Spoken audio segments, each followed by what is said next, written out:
Right. Hello. Hello. Welcome. It is Today? fabulous Friday. I can't believe we've finally got to the end of the week. What a long week. My God. Now, welcome to the Week Unspun. The Week Unspun is a weekly live look at the world through the eyes of the PR professional. That would be us. And my name is Fazana Bajuel. I'm sitting in London. My two brilliant co-hosts, David Gallagher, who's also in London with me, and Doug Downs, somewhere in the magical wilds of Canada. Guys, Ooh. How are you? Ooh, oh, good. what a week! What a week! Hey Uh, guys, it's good to see you on the other end of the screen. Thanks for taking us in, Farzana. I just want a quick reminder for people who are new to the show, which is all of you, since it's our only our second episode. But this is I think the world's only live stream looking at the world through the eyes of the PR professional. And we draw inspiration from a few sources. First, there's this mega chat, the advisory club, WhatsApp chat, 1,200 professionals around the world, 24 hours a day, 7 days a week, feeding observations about things that they see. So we draw very heavily from that community, and I hope that those from that community that are here will feel comfortable commenting in the sections. We also draw from Doug and Farzana's Stories and Strategies podcast series, and I will say this in a way that they might not feel comfortable. I think it's the best in our business, and I would go sincerely on. encourage you, Keep going. sincerely encourage you to download it wherever you get your podcast. We try to draw some inspiration, or at least some ideas from our own little heads. And again, we would really like this to be a conversation. So please put your observations. If you think we got something wrong, if you think we missed something, please put in the chats, and we'll do our best to bring them up onto the broadcast. So getting right into it, what a crazy week! And Doug, you might remember on Monday we were talking about this loose ball at a Philadelphia Phillies baseball game. Yeah, And we baseball thought Karen. maybe That was going to be the story. Baseball that was going to Karen. be the. And then we had the Trump Epstein birthday card. Then we had Right. the Israeli attack on airstrike on Doha. We had the British Prime Minister to the United States resigning. We had a Russian drone strike in Poland. Maybe I'm updating Farzana for the first time in real time. Possible life on Mars, or at least the best indication so I far. saw that. We had so much to choose from, and then the story emerged on, was it Wednesday, Thursday? The reprehensible, awful killing, shooting, murder of Charlie Kirk in the U.S. And I really think that's where we got to go first. And I know, Doug, you've got some thinking on this. Yeah. So I think you should take the first story today. Well, there is. Thanks, David. There is actually some breaking news on this too. Go ahead and roll video whenever you have a chance. The FBI has officially now, it was broken by President Trump this morning on Fox and Friends, that a suspect is in custody. And I think most of us were okay until the FBI corroborates this. Not so sure. Officially now, the FBI director, Kash Patel, says they do have a suspect in custody. 22-year-old Tyler Robinson. He was arrested within 33 hours of the shooting. CNN says he is politically unaffiliated, but this starts to begin the process of helping to fill this vacuum of information that's been out there, because we really still don't have an official motive. I think most of us have leapt to conclusions on this. Like, we sure as hell know what the motive probably was on this, but we don't know for certain. I think that's one of the things we need to talk about, that we're in this vacuum of information right now, and there's misinformation, there's blatant disinformation out there, and an awful lot of people trying to control the narrative. I thought President Trump was extremely divisive in his messaging. Here's an opportunity for a president to try to help build bridges, guys, and he's been extremely divisive. I know he has to play to his audience. I get that. And they're baying for blood. But I thought the Democrat leadership was more, this is wrong, this is awful, end of sentence. I have seen some commentary, particularly on Blue Sky, that's basically saying, yes, the shooting was wrong, but have you heard some of the things that Charlie Kirk said in their effort to control the narrative? And that's, can I just say, that is horrible to do right now. Here's a simile to that. The shooting is wrong, but Charlie Kirk was a bad guy. Here's a simile to that. A woman was raped. That's awful. That should never happen. But have you seen what she was wearing? That to me is the same context. How do you both feel about this control of the narrative that people are trying to establish? Well, I'll jump in. I hadn't thought about that kind of comparison until you mentioned it before the show, and I'm still processing whether I think it's exactly analogous or not. But I take the point. I do think that kind of the first thing that happened when this news broke on my timelines, which are pretty heavily American, was really kind of a lot of assumptions about what had happened and what it means. And I think that's just human nature. You know, I was in a conversation with somebody that I think in any breaking news story, we bring our own biases and prejudices into the frame, and then we start looking for information to kind of confirm that. So immediately, you know, people assume, oh, he was killed because of his political views or because you know, his comments on other issues related to race or gender, and that could well be the case. But we don't know that was the case. You know, other people said, oh, he's killed because he said bad things. We don't know that was the case. But I think, you know, it almost didn't matter. Once the hair was let loose, we all started kind of forming our own theories about what had happened and why.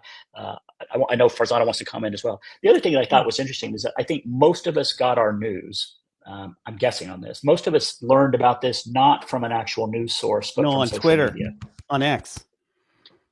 And sometimes they were breaking links to actual news sources, but a lot of times it was news creators, kind of influencers, telling, in case you didn't hear, this happened.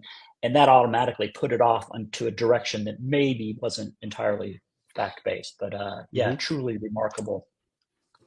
Truly remarkable. From a PR perspective, when somebody passes away, the obituary and what is said after they pass away, it forms part of their legacy.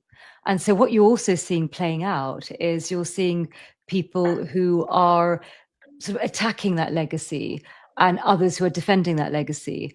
And so that, from a PR perspective, you know, people have always, you know, often thought about how will they be remembered after they pass away. Often they would start thinking about that towards the sort of the latter part of their life. I mean, of course, over here in this instance, we've had him taken in the prime of his life, which is incredibly sad. The other thing I wanted to also say, which is quite disturbing, is, you know, I have a teenage daughter. And so she just came home from school and she said, oh, I just saw the video. I just saw the video of him actually being shot. Yeah. And I said, how did that make you feel? She said, well, I wish I didn't see it. And I said, well, how did you see it? She said, oh, well, a friend sent it to me because it popped up in her feed. So now you also have the situation where you have, you know, previously these sort of images, very disturbing, very disrespectful as well, to see that. You know, you think about his family, you think about his friends, and you think about the emotional resonance of imagery like that. And that would normally be filtered or at least thought about, you know, should it be put in the public domain, should it not, you know, etc. But now what you're beginning to see is free reign with content like this, you know, children having access to content on social media.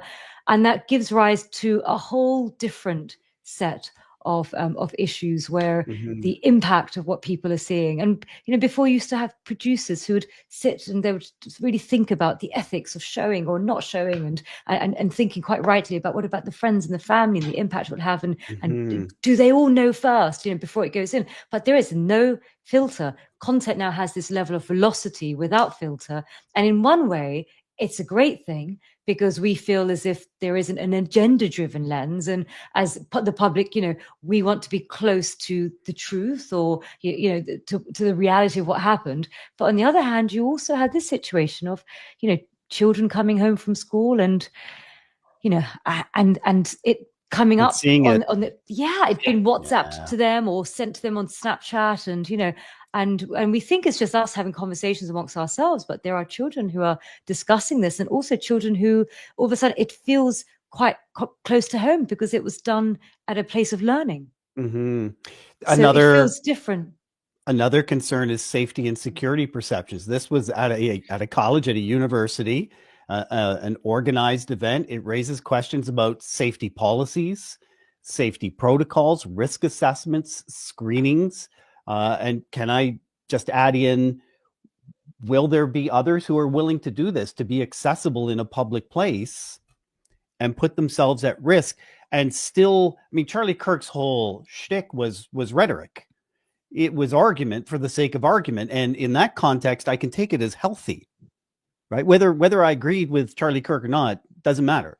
It was argument. He had people who believed in what he was saying, and he was offering rhetoric. And I think he was killed for it. We don't completely know motive, but will others be willing to do the same? I think it's a valid concern. So, sorry, I'm going to cut you off, Rosanna. I mean, and again, it kind of speaks to how you see this. Was this a free speech issue?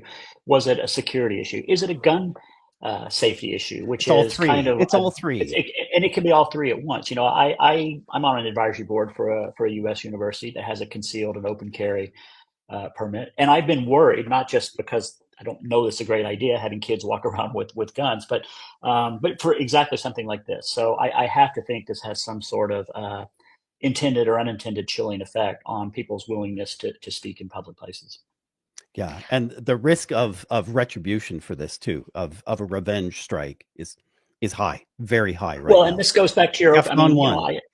Yeah, and I don't think that the initial comments from the White House were helpful. No, in that regard. I think in that moment, the time is to cool things down, wait for facts to come in, urge people to think about their families and their communities, not think about who they can punish. And so I am worried that kind of unleashed some not very helpful energy. So, question, guys: who do you think got it right? Who responded to it with empathy and not going down the sort of polarized route and scoring points? Who do you think actually you looked at their response and you thought, yeah, that's leadership? As an organized group, the leadership within the Democratic Party. What I saw from Bernie Sanders last night, it was a 12-minute video. He could have taken 30 seconds to say it, but he basically condemned the shooting, said there's no room for this in American politics or American culture, and it's just wrong. Took him 12 full minutes to actually spit all that out because he loves to hear himself talk. But that's the right way to go right now. So in this particular place, I thought the Dems got it right. I know Trump has to play to his audience. I know they're angry. I know they're baying for blood here, and he's got to touch on that. But there was an opportunity to build a bridge here as a president. And instead, he did everything he could to quash any bridges that existed. Yeah, I thought he did a good job. I thought Ezra Klein, who's a columnist for the New York Times, had a pretty thoughtful piece, basically saying that whatever you thought about Kirk, this, talking about your beliefs, whether people find them offensive or not, is how it's meant to work. And you should be able to have these conversations without risking your life, even if some of the things you say are about gun safety and gun violence and empathy and things like that. So I thought Ezra got it mostly right. The Republican governor of Utah, I thought, had a pretty good press conference initially as well. So yeah, what was good about his press conference? Well, same points. That there's no room for violence in the political sphere, and he spoke very passionately as a Utahn. I think that's what they're called. So I thought he got it right as well. No finger pointing, no retribution, no calls for war. I mean, there were literally prominent political accounts saying that this is the beginning of a war. This is the first shot of a civil war. And I get it, or I sort of get it. Temperatures are hot. Fever, at a fever pitch right now. I do think the news will move on, but I worry about it having kind of a longer term effect. And you have no idea what sort of seeds have been planted right now. He did make sure to mention that Utah has the death penalty, though, didn't he? In his news conference, he pumped that out right away. So yeah. I don't know if anybody got the not funny, perfect, but yeah, he did. He definitely did. And so now details are emerging about this, alleged shooter. Probably has a different profile maybe than some people would have expected. I think all too sadly, in many cases like this, shooters are usually troubled young men. I mean, this seems to be the pattern, and I'm sure people are going to parse through all of his posts and statements and videos and try to see some sort of pattern. I'm guessing you're going to see something kind of politically ambiguous, and what you're really going to see was a very troubled young man. Yeah. I'm already seeing posts calling him a Republican and posts calling him a Democrat and a socialist. Just all over the spectrum. So. Well, what in the big group chat, people were really quick to point out, because there was so little information. The world was quick to fill in the information void with all sorts of theories and misinformation, and then the bots jumped in, and then it became almost impossible to really see what was happening. So I saw everything from this was a false flag operation, this was a distraction, like literally the White House ordered the hit to change the subject from Epstein to I saw all sorts of fairly outlandish theories, but picking up some traction in the conversation. And I think that's just the last thing I would say is, as an American worried about the state of things, I mean, things are really messed up right now. I'm not naive. The U.S. has a long history of violence, gun violence. It has a long history of political violence. This isn't that new, but it does seem to be really happening at a frenetic pace, and I don't know how to wind it back, and I don't know what leadership is in place to wind it back or get us to a calmer level of discourse. Amen. Well, I don't know if we want to linger on that topic any longer. That was a kind of a obvious one for us to talk through. One thing, and I apologize for not mentioning this last week when we piloted this show. One weekly source of inspiration. I'm going to embarrass you both, but I like the way you stand back from the heat of the moment and the news of the day, and look at bigger or just evergreen types of topics, issues that affect the PR community. And this, I'm talking about on the podcast.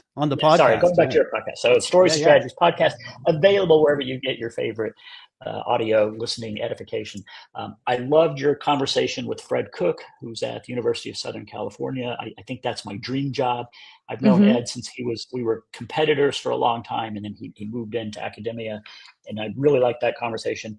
And then your conversation with Heather Blundell this week, I literally stopped. I remember I was walking to the grocery store, and this conversation about women leaving PR, not for all the reasons that have been widely discussed, but because of menopause. And that just, it makes perfect sense when I heard it, but I had never heard that before. And I don't know, did it just come up in the conversation? Because we were talking about women, leadership at APR agencies. It's quite rare, especially sort of international agencies, and so she said, well, they don't just leave at sort of when they start having children. It's and she quoted some research that actually demonstrates that most women leave when they're at perimenopause and menopause, and it's often because companies don't have a policy. There isn't a wider awareness amongst colleagues in terms of the transition that women go through. And of course, one size doesn't fit all. Every woman goes through a different perimenopause and menopause, different symptoms, and that's what makes it really hard. And so she obviously said that she's been championing this within her agency to ensure that awareness is there. And she said sometimes women do not even know what they are going through is actually due to the hormone fluctuations during perimenopause. And even the word perimenopause, a lot of people aren't familiar with it. They sort of know menopause, but perimenopause is that phase before the menopause. And with the hormone fluctuations, it has an impact in all sorts of aspects of the way we think and we behave. And not knowing what's going on in our bodies and not having a wider discussion and policies in place in companies makes it that much harder, where women then end up sort of thinking there's something not quite right with themselves, and then they end up just leaving the workplace, and it's incredibly sad. But I do think the silver lining is that we're getting to know about it. I mean, I didn't know anything about menopause and perimenopause, and then about 5 years ago, we had in the UK this lovely late presenter called Davina McCall. She started doing all these documentaries about it, started talking about it, and all of a sudden, you've had companies sort of wake up and say, well, let's have a policy about it. And it's all part of the inclusion agenda, is to understand from an employee perspective the life cycle for the different types of employees that a company will have, and understanding the points that they need support and understanding and awareness and empathy for the co-workers. And I think that that will help in terms of retaining senior talent. And that will also prevent having organizations that are at the top just men, because the women have left because there isn't much research or advocacy around perimenopause and menopause. So let's hope that with this conversation and many more to come, that awareness will change. But as men, David and Doug, how familiar are you? Is it something that's new, that's sort of like come into your sort of information sphere? What's your take on it? Last couple of years for me, just where I'm at in my life, where my wife is at in her life, as I gained experience to that. But through the podcast, I had when I was managing teams and a staff in public relations, completely blind to whether any of them were experiencing this. And I've been looking backward to think, wow, I wonder if that issue that I had at that point in time with that staff member, I'm wondering if I just mishandled that completely badly because I was blind to this. Call it woke if you will, but awareness is probably a better term. So I've just more recently become aware of this. So, and Doug, you became aware of it obviously with your wife. Now I've got a comment from Amanda Cole Kenyon. She says, this conversation is so important to help normalize conversations regarding the changing seasons of women's lives and the impact it can have on careers and advancement. And it's a big topic in my coaching practice. Now, David, over to you. I wanted to just, if you can, what's your response to Amanda's comment? Well, hey, Amanda, thanks for that. It's good, always good to hear from my good friend Amanda. We worked together for a number of years, and she's right. It is an important topic. Like Doug, it wasn't personal to me until my wife went through it, and I began to understand what the real day-to-day challenges are. Interestingly, and just by coincidence, professionally, I've been involved with hormone-related conversations from a client that I worked with 25 years ago. And just yesterday, I talked to a group of students from Boston University who were visiting here in London about a case study related to how hormone replacement therapy was used. This isn't a side commercial for HRT. But the conversation we started, the first attempt to get women to talk to their doctors about menopause started with promoting science around the benefits of HRT to reduce certain types of certain diseases, cardiovascular disease, osteoporosis, Alzheimer's. And what we found is that the more we promoted that science, the more successful we were of getting that science in front of perimenopausal, menopausal women, the less likely they were to have conversations with their doctor. And it wasn't until we started talking to women, we said, actually, let's not talk to the doctors. Let's not talk to the scientists. What are you interested in? What do you care about? And the things they wanted to talk about were remaining vital at work, remaining intimate with their partners, remaining some, sense of positive feminine identity. And talks about osteoporosis and Alzheimer's and cardiovascular disease was exactly not what they needed to hear to have a real conversation with their doctors. And this is a 25-year-old case study. So we seem to need to remember time and time again that facts and science are important to put structure and validity to what we're doing, but how people feel is very real and actually more important for how they're going to receive that information. All of which is, I'm glad you brought it up. I'm glad Heather was so open and honest in her conversation with you, and I think it's an important thing for us to keep in mind. If you don't mind, I'm going to move us on because we got a couple other things to get through, and I'm glad we moved the Charlie Kirk story up in the running list because I think it's important and it is breaking. And I'm looking at my phone to make sure we're not missing anything that's happening right now. But a story I wanted to talk about, and I actually been following this for a couple of weeks, which was originally framed and written by our friend Arun Sudhaman in his excellent newsletter. It's pretty new, 6 issues out, I think, called Earn First. And he wrote about something he calls the great unbundling. And it's this idea that really there's this surge of senior talent, almost unprecedented, maybe literally unprecedented, in the PR space. These are people who were leaving agencies. Maybe they got tired of it. Maybe the agencies didn't need them on the payroll anymore, but there are a lot of really, really good people in circulation, out in the wild right now. And I think it's a more important story than we're realizing. I think it's shifting the communications ecosystem around a little bit. It means agencies have access to talent that maybe wasn't available for them because they're now free agents. I mean, some agencies are a little bit vulnerable because they've lost people that they couldn't keep busy 365 days a year, but they needed them for 5 days a year. And it's giving clients, maybe a little more optionality in terms of how they bring people in. And this is a subject for another day, but that's kind of what our Fulgate proposition is built on, that there is a lot of really good talent available now that wasn't available before. And I think this is as important in the short run as all the conversations we're having about AI. And maybe it's the other side of the coin, but I hate pigeonholing it under AI. But I think it's a really important story, and I really urge people to give Arun's article a look. And I don't know if you guys have a reaction to that or not. I think I wanted to know why. Like why is there this great bundling? What precipitated this huge exodus? Well, is it Arun's AI? piece, is it costs? What's the reason? Arun's piece was focused mostly on larger agencies that were merging, and that was kind of the focal point. Okay. And he talked about, I think there's a few different advisory firms have sprung out of the aftermath of some mergers and some kind of workforce reduction. So that's the lens that he looked at, and I think it's accurate and valid. But I actually think there's more to it than that. I do think we're at a place in the business cycle where senior people are expensive, and agencies are under a lot of pressure to kind of contain costs, and it's hard to keep some specialists billable 365 days a year.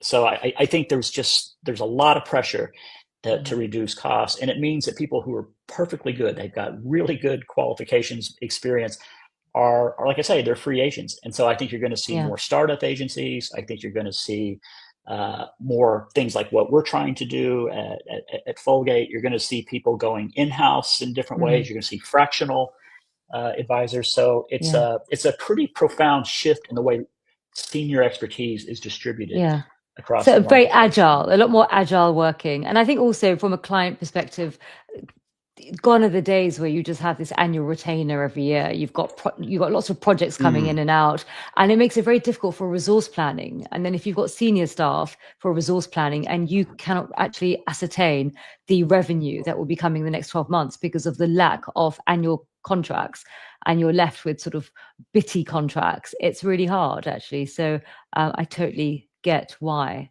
David, is there ageism playing in there at all? Is ageism, because that's a very real thing? Yeah, I hear that. I hear people say that a lot, that they're made to feel less relevant, that they are made to feel less valuable. And I think that can be that can definitely be a factor. In my experience, it just means there's really good people, and if in whatever setting we're in, if we can figure out ways to take advantage of that, I think we'll all benefit. I've done a terrible job of managing time, and now we're down to like 3 minutes, and there were so many things I wanted to get into. I'm just going to touch on these really fast, and I'm not going to give justice to the people who contribute this, but these are things that we talked about earlier that I thought were interesting from the text chat. From the crisis and risk communications conversation, which is always rich, always got something interesting. There was a story about a New York Times story, very well researched, very well reported, about their relationship. Sorry, not the New York Times, about the Bank of America. No, sorry, JP Morgan. I'm starting all sorts of rumors of this. JP Morgan's relationship with Jeffrey Epstein, over years and decades, with billions of dollars moving back and forth. A remarkable story. And what I ask about that is, are we misunderstanding reputation? Many organizations would not survive a story like this. And from what I can tell, I don't see that there's been much damage at all. It's just been reported. There's a lot more to come. Yeah. But I just wonder, sometimes we seem to think, oh, your actions speak louder than your words. And these were bad actions and bad words about those actions. And I haven't seen any reputational damage done to that. I think it's a big question. I think so many more of the pots are made with Teflon these days. Things just don't stick, right?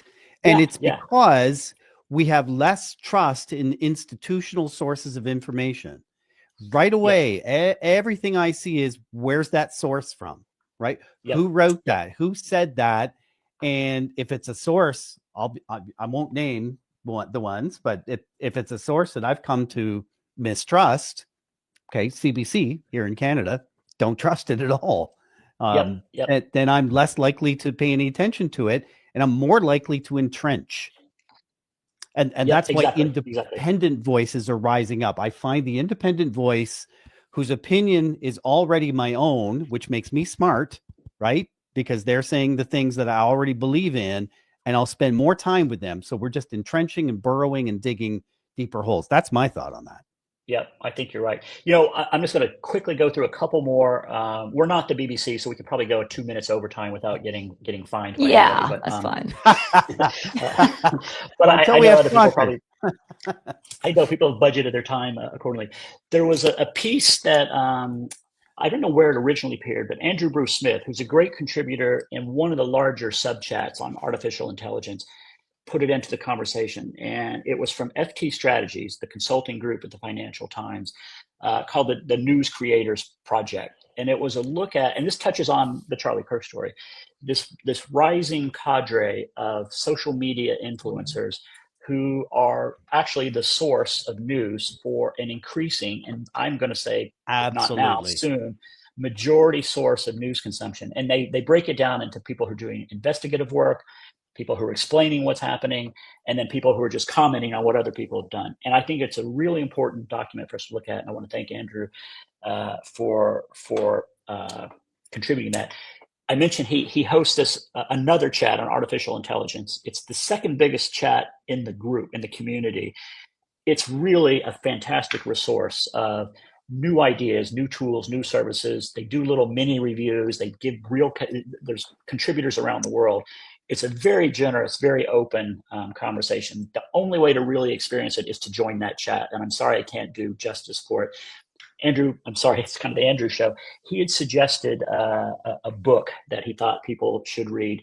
And I don't know if we've got a graphic on that, but he's been thinking about how work processes and workflows go. This book isn't specifically about AI, but his point was, and there's a lot of great commentary on it, is that if you want to use AI to improve your workflow, you kind of have to know what your workflow is to start with. And most of us don't, and I run agencies and I've been asked to try to document what our workflow was. And it was pretty hard to do. It's pretty hard to even just get us to work to a standard methodology. So I thought that was great.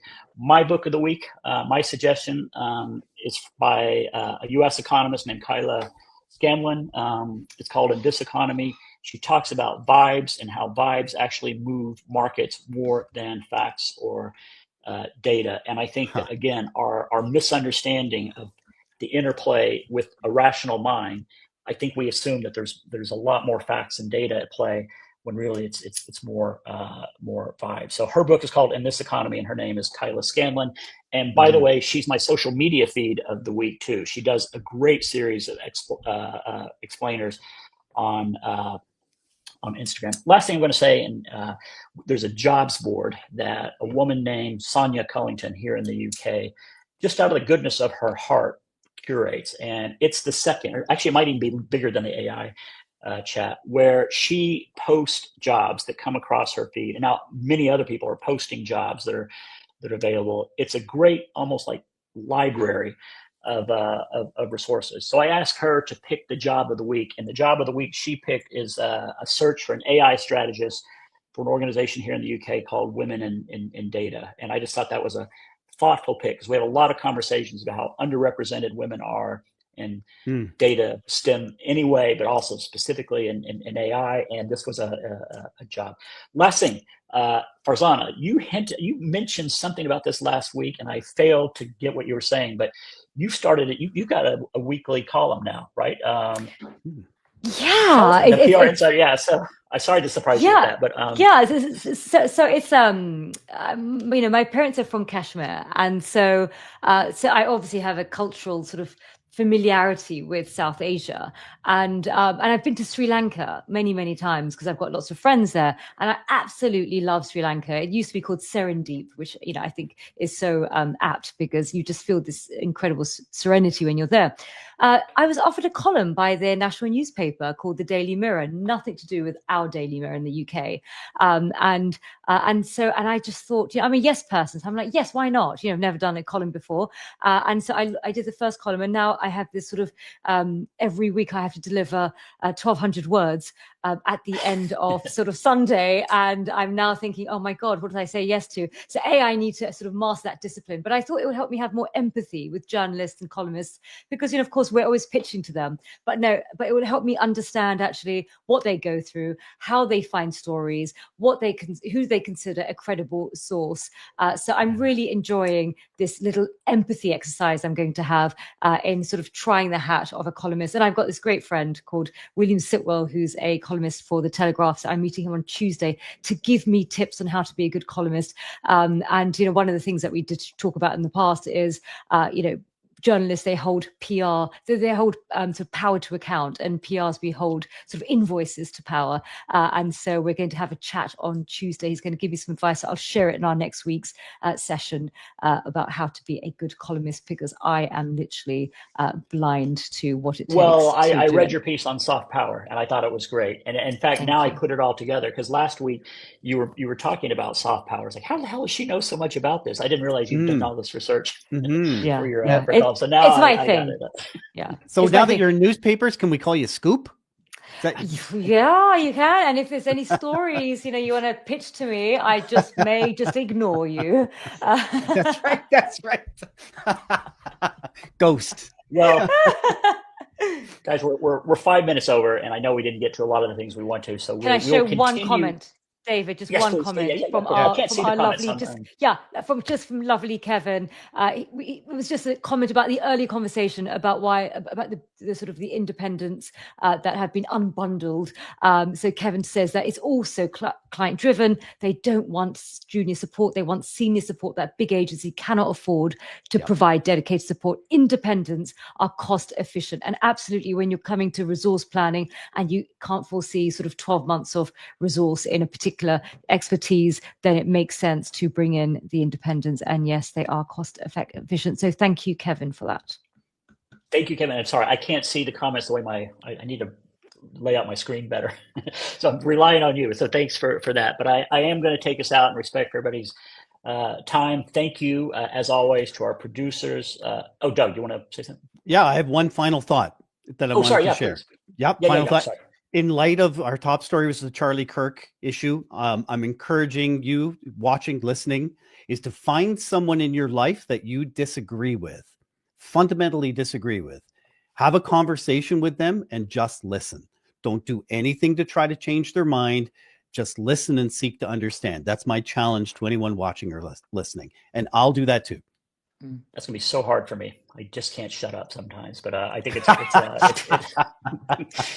a worthy endeavor. So I want to thank. I know you'll join me in thanking our producers, Emily Page and David Ojidi.